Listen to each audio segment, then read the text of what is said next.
Welcome to the 10-Minute Bible. We're in Matthew chapter 17, part 2. In the first part, we see Jesus interacting with a man who has a son who is an epileptic. He suffers, he's thrown into the fire or the water, and the disciples try to cast out the demon but can't. And Jesus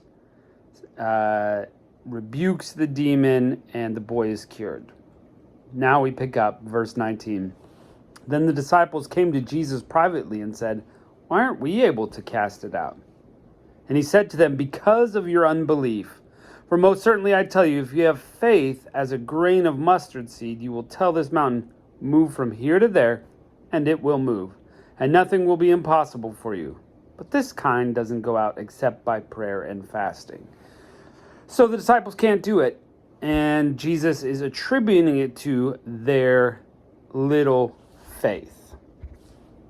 And when you look at the Greek about this, it's a compound word, oligos and pistis. Sorry, I might have pronounced those wrong, but it is oligos, which means little in number, low quantity, or few occurrences, and faith. So their faith is infrequent. It's not small as in they didn't think big enough. It's that they just periodically have faith. It doesn't happen very much. They know what they should do, but they don't have enough faith to do it. I mean, intermittent faith, I guess you could say. And so the lesson there is that we should have continuous faith in God.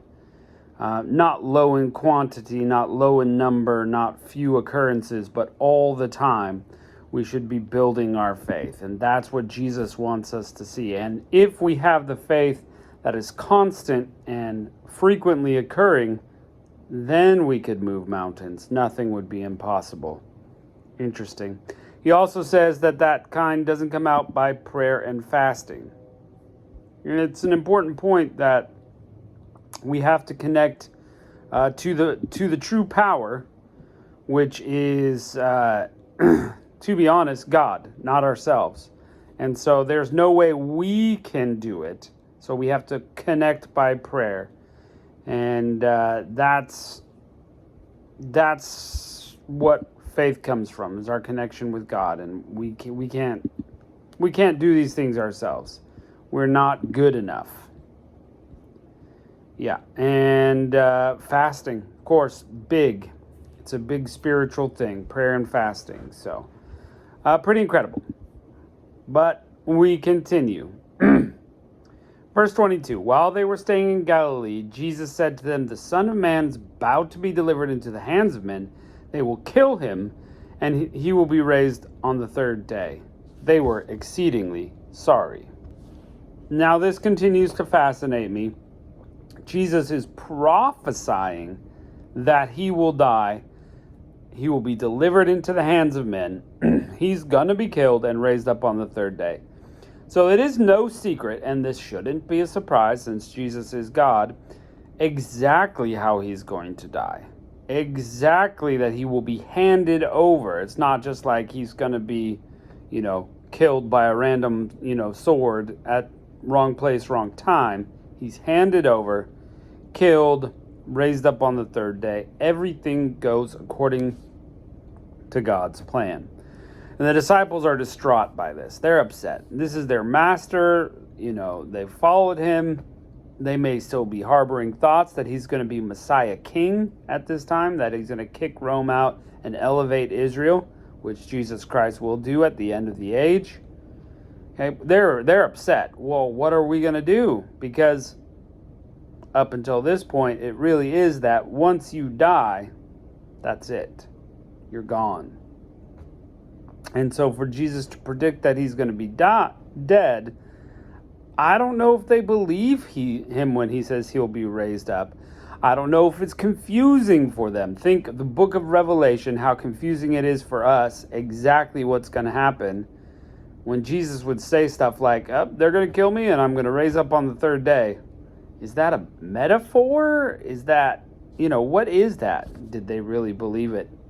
It really grieved them to hear, though. Verse 24, when they had come to Capernaum, where Jesus lived, those who collected the didrachma coins came to Peter and said, "Doesn't your teacher pay the didrachma?" He said, "Yes." When he came into the house, Jesus anticipated him, saying, "What do you think, Simon? From who do the kings of earth receive toll or tribute? From their children or from strangers?" Peter said, "From strangers." Look, if you're out there paying taxes to a king somewhere, is he really taxing his children? No. Those are his kids. He's not going to tax them. Everybody else is going to be taxed, though, right? So Peter said, "From strangers." Jesus said, "Therefore the children are exempt. But lest we cause them to stumble, go to sea, cast a hook, take up the first fish that comes up, and when you've opened its mouth, you'll find a stater coin. Take that and give it to them for you and for me." So Jesus is saying, look, I'm the Son. This temple tax, right, I should not be paying. I'm the Son of God. But we don't want to offend everybody. So let me do a little miracle with a fish. He's done many miracles involving fish. This one happens to have a coin in its mouth, and that will cover both Peter and Jesus to pay the tax. The rest of the disciples are out of luck. Sorry, guys. You got to pay your own tax or do your own fishing, right? It's one of the three main things God came to do. He came to show he was God, and he did this through miracles. He came to teach about what God's expectations really were, to clarify them. And he did this through his teaching and the stories he told. And he came to die on our behalf, to be the sacrificial lamb. And so anytime you see miracles, it's to show that he truly is God. And so there you go. Miracle, miraculous, amazing. What more can be said about it? That Jesus continuously does miracles. He heals people, casts out demons, gets a fish with a coin in its mouth for Peter and his taxing. I mean, Jesus is God, 100%. And hopefully you, by reading, can get that sense. And hopefully you do something about it. Because if Jesus is God, not only do we go, yep, he's God, but then we need to do what he says in all of his teaching. We need to follow him, because he created us to be in relationship with him. And if you don't have that, start being a disciple today. Read through this book with us or on your own and just follow what it says, and you will be a disciple of Christ. Join up with a good church that teaches the Bible, and get with other believers who know it well, and be challenged to follow the teachings of Jesus Christ. It will change your life, and for the better. Thanks for joining us today. We'll jump into chapter 18 next time. See you then.